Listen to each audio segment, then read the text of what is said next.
House in Baltimore and Pittsburgh for anyone wearing purple. And there were not a lot of Ravens fans there. There were a lot of empty seats there, much as there have been around the league on a chilly night. But as much as we've bitched about the quality of football much of the year, Ravens games, non-Ravens games, my red zone, pretty good football game on Sunday night. Certainly a pretty exciting game. I think it was a playoff game. It would have been a legendary game, and certainly between a 10-2 and a 7-5 set of teams here heading in other directions. The Pittsburgh Steelers have now clinched the AFC North, and the Ravens need to go win some football games here, including against Cleveland this week. This guy is the sports director of 93.7 KDKA, The Fan in Pittsburgh. He's one of our recurring guests here, and some guys I brought on last week here to preview the game, and some guys I brought in to pick up the residue. Jeff Hathhorn is one of those guys. You can follow him on Twitter at jhathhorn. And I'll just say this, man, there's some resilient SOBs up there in Pittsburgh. And, that goes back to last week with Cincinnati, and that goes to being 11-2.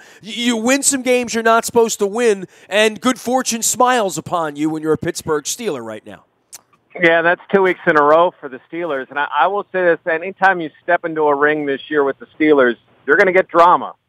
Whether it's the national anthem, whether it's Antonio Brown throwing a water cooler, which happened in the first Ravens matchup, whatever it is. Well, he was getting a haircut after the game. He didn't have time to even talk to the media. I mean, I've never heard of such a thing. We're sitting there waiting for him, and Mike Tomlin walks into the interview room and says, "Hey, AB's getting a haircut. He's going to be a little while." And we kind of laughed Sunday night, and he said, No, seriously, he's getting a haircut. He's going to be a while. And then he came with three of his boys. And it's funny because one of my buddies, he kind of picked up his recorder and started playing with it, which obviously didn't help his sound for Monday morning. But, he's a different dude, man. But on the field, I think he's the best in Steelers history, and he's starting to climb the ranks in NFL history. Well, and beginning of a career and where he is and having the right offense and having enough of a threat of a running game, although the Steelers didn't run the ball particularly well on Monday night, didn't really try. I mean, when you can throw the ball 66 times for 506 yards, and you actually win the game in that fashion, maybe it speaks to how poor the Steelers' defense was as well. And, the whole cloud of Shazier and everything that happened with him, and I know there was some happy time and some Facebook Live going on there in the locker room after the game, but it was a hell of a week to be going to Pittsburgh if you were a Baltimore Raven. Yeah, there was a lot of stuff that was going around that game. It was kind of crazy, some of the emotional swings that this team was on. They also had a deal in the Cincinnati game where they again felt like they were under different rules than other teams, with Juju Smith-Schuster getting suspended for a game, and there are just issues constantly with this team, but they, as you mentioned earlier, they find a way to get it done. And as far as Antonio Brown goes, and kind of back to him just for a second, Antonio, I can't believe that the Steelers are throwing this much. I'm sure your guys can't. Nobody in the league could probably see this. 66 passes used to be a month. Yeah, in a lot of places, but certainly in Pittsburgh where they always kind of wanted to run the football. In the case of Roethlisberger throwing the football around, I didn't hear much of his post-game, but he may never have another game like that. 67%, 506 yards, a couple of touchdowns, but for as much as they threw it around, they probably didn't score as much as you would have thought at 66 passes and 500 yards. No, you're right.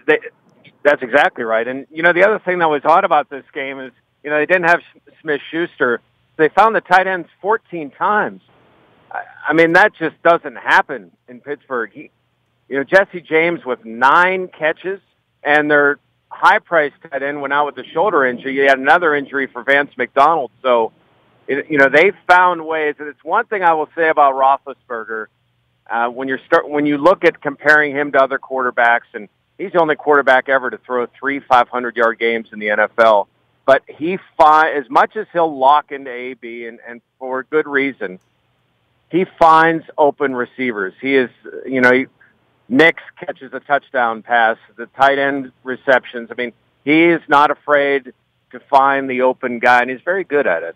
Well, the lack of pass rush by the Ravens was alarming, and the inconsistency of it. There was a point in the first quarter where he was chucking the ball around early in the game after the Flacco pick where I said, somebody's got to dirty up his uniform. 3 sacks on 66 passes, and really not a lot of pressures, in between there. It was not a pressure-filled evening, and I really felt like, especially at the end, the Ravens' pass rush wore down, and I know that's why they drafted the Williams and the Bowsers and all these guys, was to provide that late thing that a 35-year-old Terrell Suggs might not be able to provide. But if you don't get the Roethlisberger, this will be your fate eventually. If you don't get him on his back, there is a sense of no quit. There's a sense of having done it before. Certainly he has receivers around him that can do it. And I think the real champions of the game, as much as we'll talk about Brown, we'll talk about Roethlisberger, probably that Steeler O-line at this point that kept Roethlisberger up and really controlled his ability to throw 66 passes.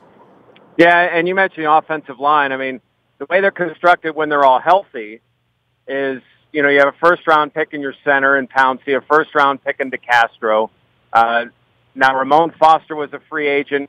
You have, on the right side, Marcus Gilbert, who's a second-round pick. So they put a lot of draft picks into that offensive line, and they've had 2 projects, Foster and Alejandro Villanueva, who's worked out. I mean, the guy they have on the right side, or they had on the right side Sunday night, Chris Hubbard, that's another undrafted guy. So they have a couple of anchors in the middle of first-round picks, and then they've been able to sprinkle in some guys that they've made work. And I think this, too. I think the Steelers and every team might say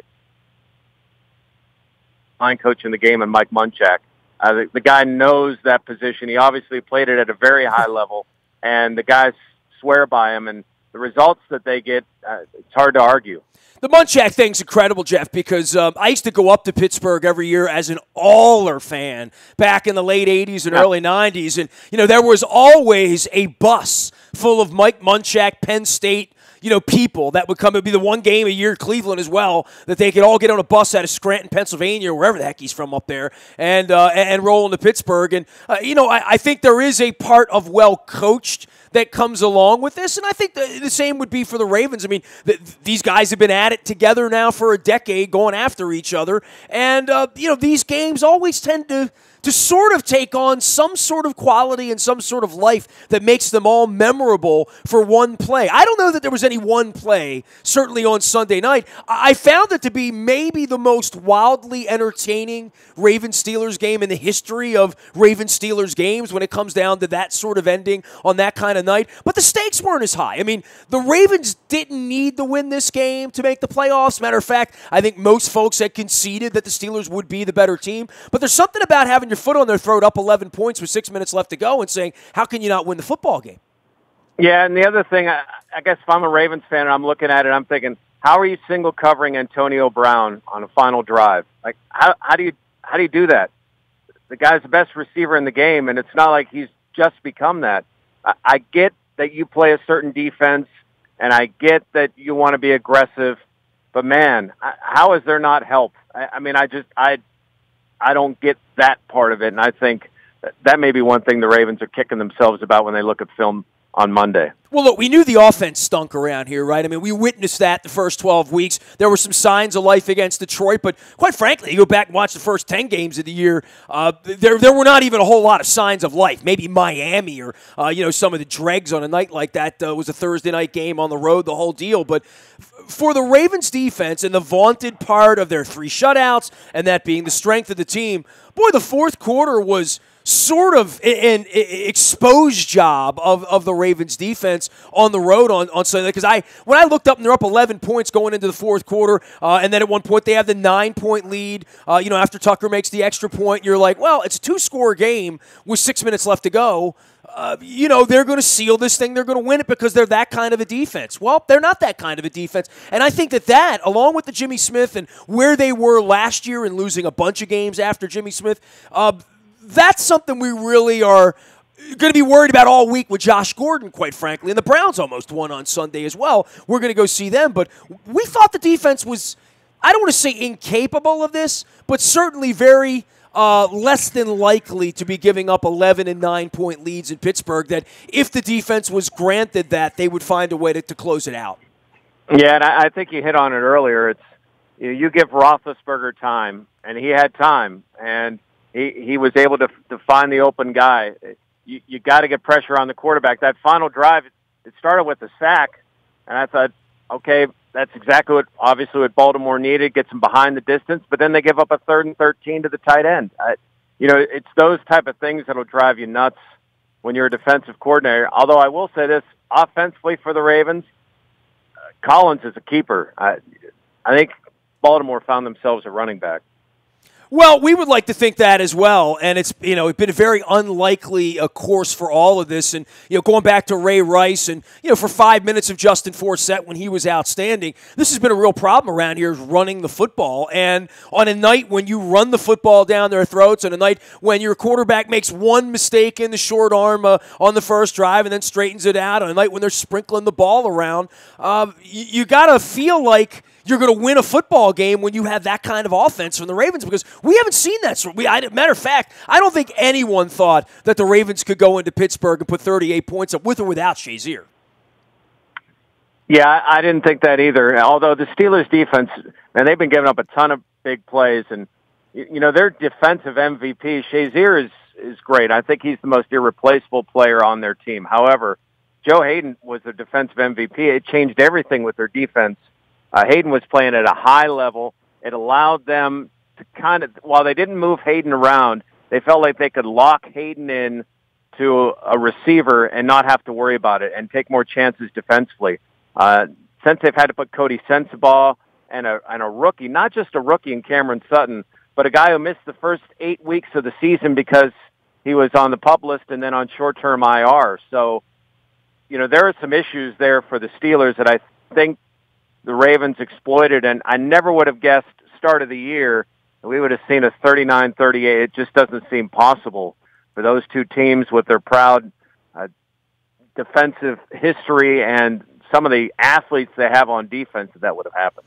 Jeff Hathhorn is joining us. He is the sports director at KDKA 93.7 The Fan in Pittsburgh. The internet can be found at J Hathhorn, that's Hathhorn, out on Twitter up there in the Steel City. This all brought to you by our friends at Lee Tessier and his team at Keller Williams American Premier Realty. List your home with him and you risk nothing. His team will get your house sold. He's up there in Abingdon, but you can find him on the internet at leetessier.com. That's Lee Tessier and his team at Keller Williams American Premier Realty. Also brought to you by Deli Ish on Wise Avenue in Dundalk. New York style deli with Rubens, corned beef, legit sandwiches like the Curly Fryer. They have tasty pickles. They cater in for the holidays, and you can find them at delibaltimore.com as well as Deli Ish on Wise Avenue down in Dundalk. How much has the knee affected the Pittsburgh fan base? Are there people up there with black and gold basements that swear they're never going to support the Steelers again, and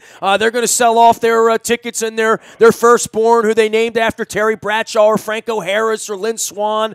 I saw a lot of empty seats, but I'm not trying to be offensive here to anybody in Pittsburgh. There's always sort of empty seats there, and it's so weird because they're so yellow that they sort of stand out. We have the purple thing going in our place, and it's been brutal here, and it's something that I'm going to be writing about and talking about. And the one thing that we have that's different amongst our towns is we've lost our football team once and had to go fight and steal your warfare with the Cleveland Browns back in the 90s to get a football team here. I don't want to say I was shocked by the empty seats in Pittsburgh, but I'm asking you, how has it been in an 11-2 year that they feel like they could legitimately win a Super Bowl here in 7 or 8 weeks? About that part of Steeler fandom, because it was ugly around there with Alejandro Villanueva at one point, right? Yeah, it got really emotional around here, and Allegheny County that Pittsburgh's in is one of the oldest counties in the nation. So there are people that are very patriotic. Not that, again, I don't want to get into that argument whether you're patriotic or not by kneeling, but they took that as an offense.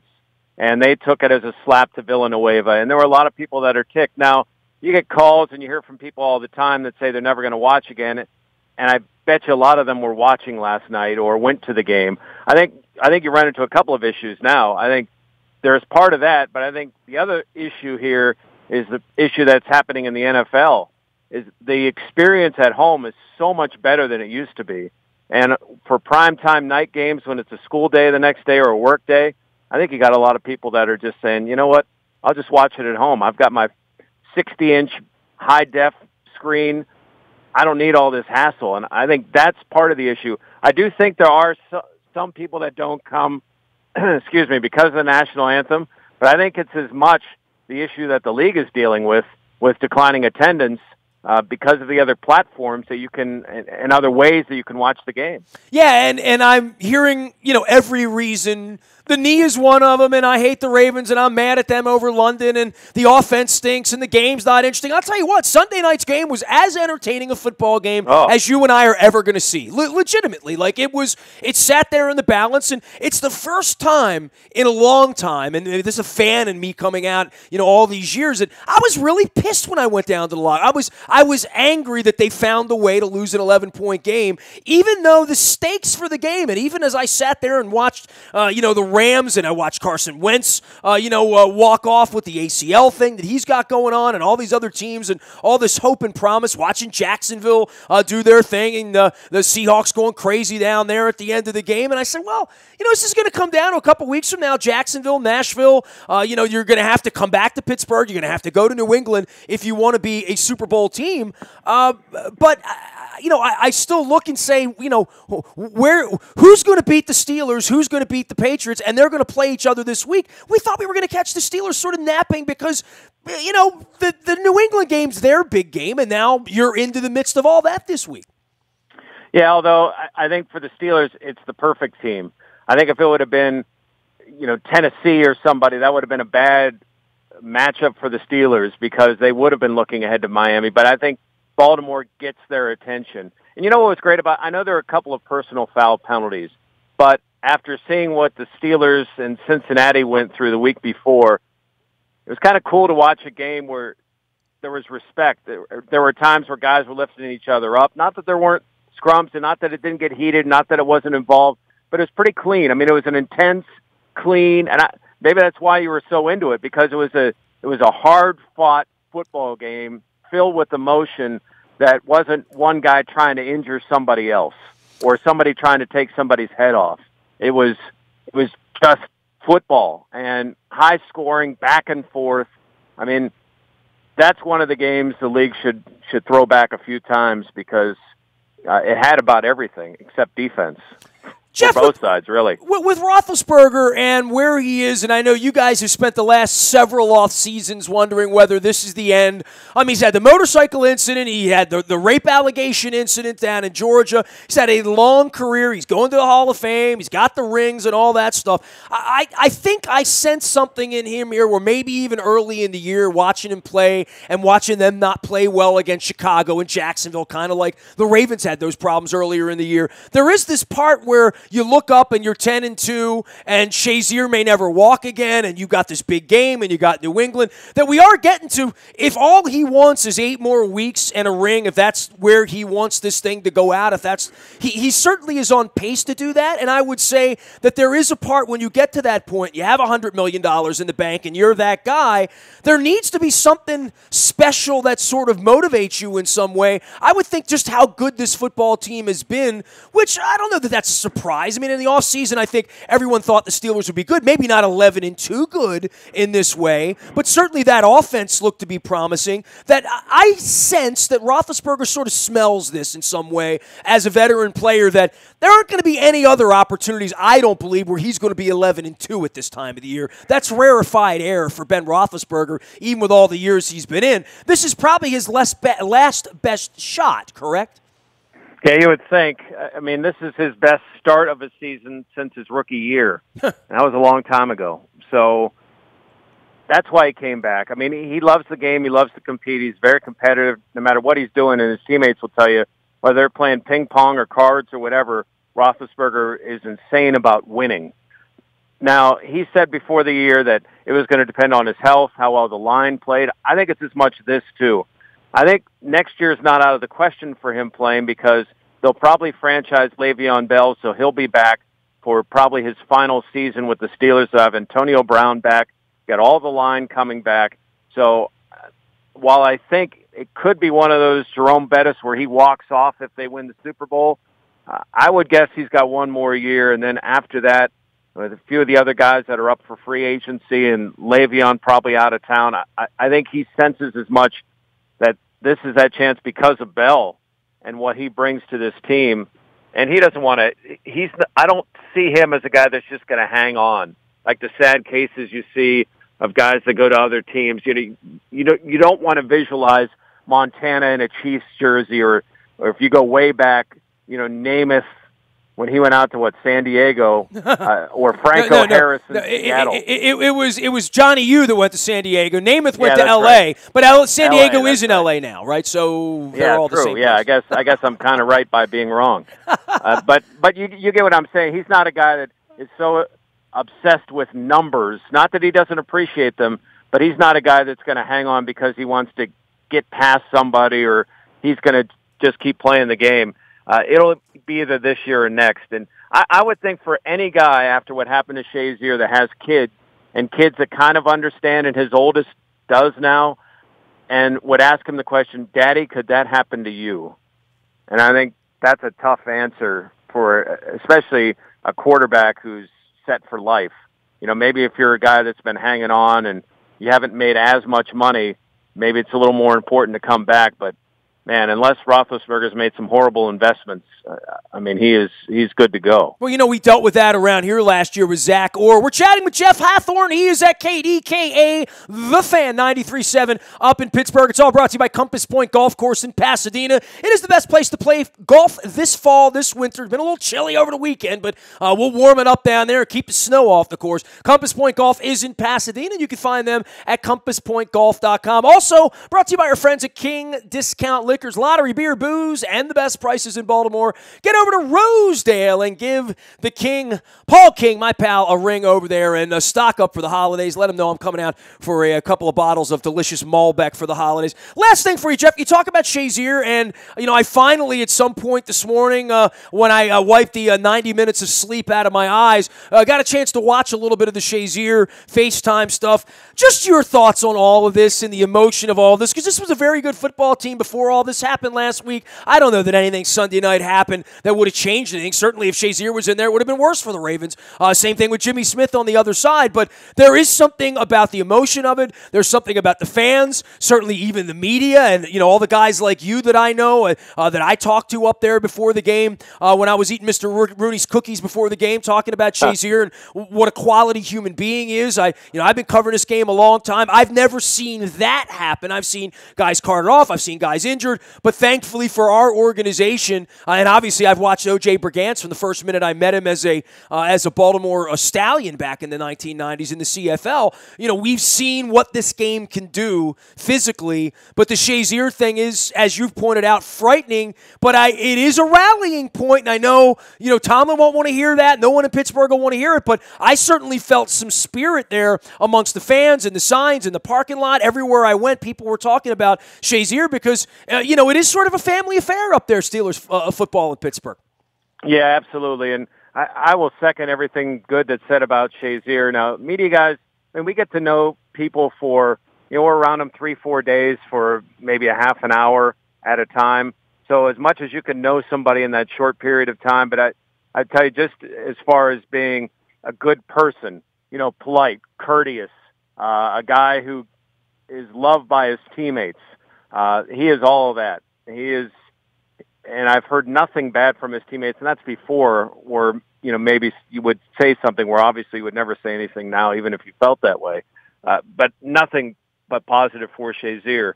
I think there is a rallying point to an extent, but I think the reality is on the field, they are nowhere near as good a defense without him. He does so many things. He makes impact plays. He gets turnovers. They can do so many different things with him in the middle because of his speed that they can't do without him. It is going to be an issue. It was an issue, I thought, Sunday night against the Ravens. It'll be an issue against New England. But I think, they'll always come to play. But maybe in this odd season for the Steelers, with all the drama things that they've dealt with, maybe this is the final one that keeps their eyes on the prize. Again, I don't know if that's going to help them beat New England, but you never know in the postseason what's going to happen and what this might mean for this team. I know this. The emotion that they feel for him is 100% legit. They love that guy, and I think the best like I envision this scenario of them playing in an AFC Championship game or a Super Bowl where for the first time Shazier walks back into the room or something like that. That would be amazing. Of course, everybody hopes that happens someday.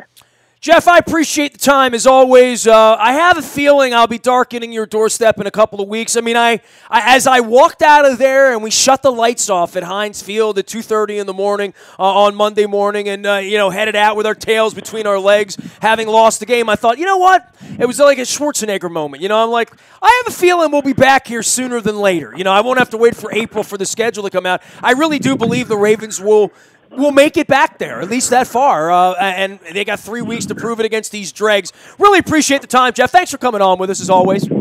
Anytime, man. You got it. In a couple of weeks. I hope so. Jeff Hathhorn joining us here from 93.7 KDKA, the Fan, up in Pittsburgh. You can find him at KDKA.com as well as at J Hathhorn. That's Hathhorn. Good man out of Pittsburgh. It was fun while it lasted. It was fun right on up until the last minute of the game. It was an entertaining football game, as I saw out on social media, and everyone talking about it. We'll be talking about it all week and preparing for the Cleveland Browns. Luke Jones will be on the fields in Owings Mills all week long. Any breaking news you'll find on our WNST tech service. It's all brought to you by Coons Ford of Security Boulevard. And, of course, Dennis Colatzos will be here on Thursday driving you home from 3 until 5 with the SSV on WNST. Nasty at WNST.net finds me. I'm on Facebook, Twitter, LinkedIn, Snapchat, Instagram, streaming live on our Facebook as well as our YouTube WNSTV channel. And if you miss anything at all, you can find it in the buyatoyota.com audio vault. That's there 24 hours a day from anywhere in the world on your mobile device. Our morning newspaper ships to your email inbox at 7 a.m. each and every morning. That's all brought to you by Planet Fitness and PlanetFitness.com, where it's still $10 a month, even in 2018. Never any commitment. Learn more and get some inspiration at planetoftriumphs.com. I am Nestor. We are WNST.net, AM 1570, and WNST Towson, Baltimore, and we never stop talking Baltimore sports.